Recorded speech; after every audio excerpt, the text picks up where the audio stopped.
Well, the frustration begins when they steal your money, but in Georgia, even when a judge orders a thief to pay back the victim, there's no guarantee you'll get full restitution. Well, should a crook be able to keep what they stole even after they've been caught?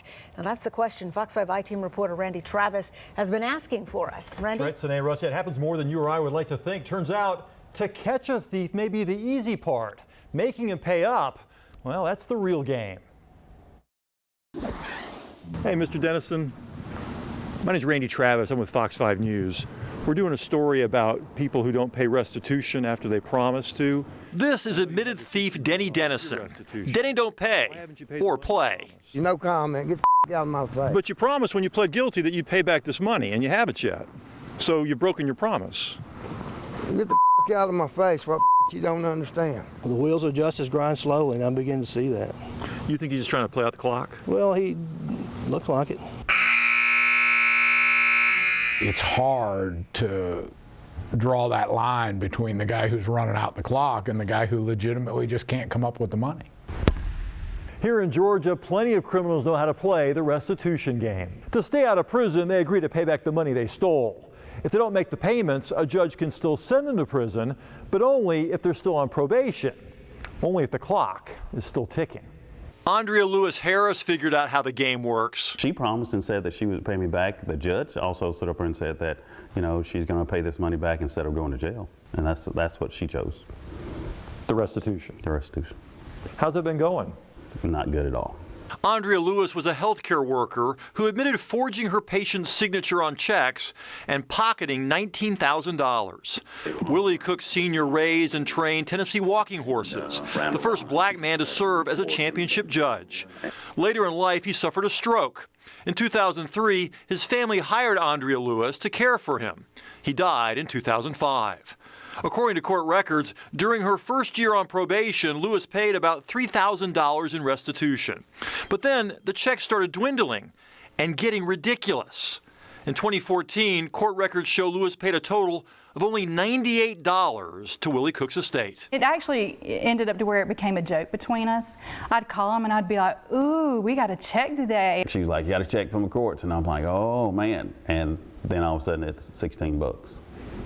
I mean, there's a couple of them I didn't even cash. But it cost them more to issue the check than what she paid. They asked the judge to revoke Lewis's probation and send her to work release. Instead, the court added 5 more years to her probation. But last year, Judge Deborah Turner ended Lewis's probation, even though she still owed the Cook family $15,000 in restitution.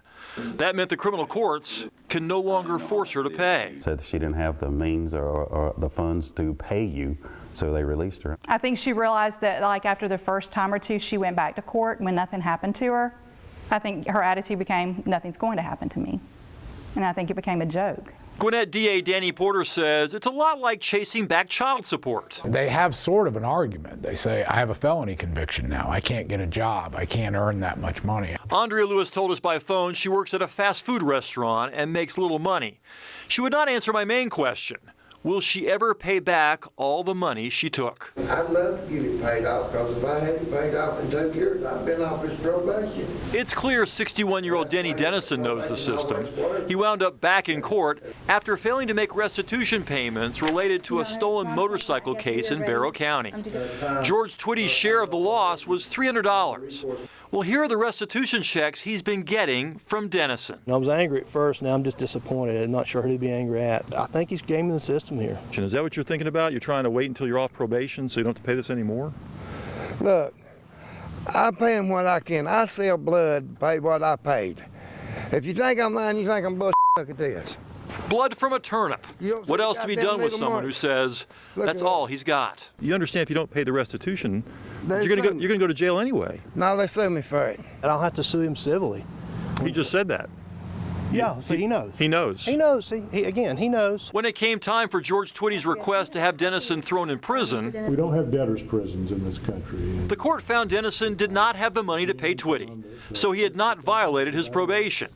And then Judge Joe Booth admitted what theft victims across Georgia already know.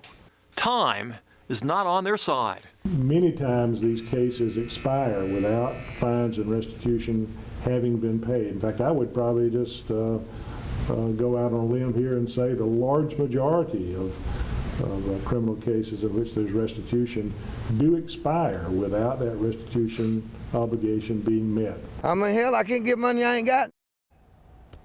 Well, late today, the state provided us a snapshot of the restitution game. According to Department of Corrections records, from 2013 to 2015, 1 out of every 4 criminals ordered to pay restitution entered their probation without fully paying what they owed to their victim. Now, there is a new law, Sinead Russ, that puts a civil judgment automatically on the case against the defendant. Okay. But then, of course, the victim has to chase that money afterward, try to get a garnishment or figure out some way of collecting that money without the threat of putting the guy back in prison. Right. Well, it's a good thing we don't have debtor's prison in this country, but you don't want to see victims get played either. So is the state doing anything to try to make this a better situation? The state is, they say they're sensitive to the situation. There's the Department of Community Supervision now supervises all the probationers, and they say they understand the frustration, and they've tried to make a difference by prioritizing or reprioritizing the amount of fees and the way the fees are collected so that restitution is taken first before all those other court fees that are usually levied are taken later on. But they admit that, yeah, there's an issue. I mean, of course,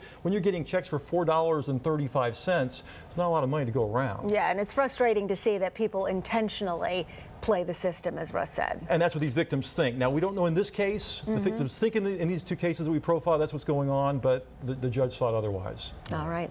Thanks so much, Randy. Randy, thanks.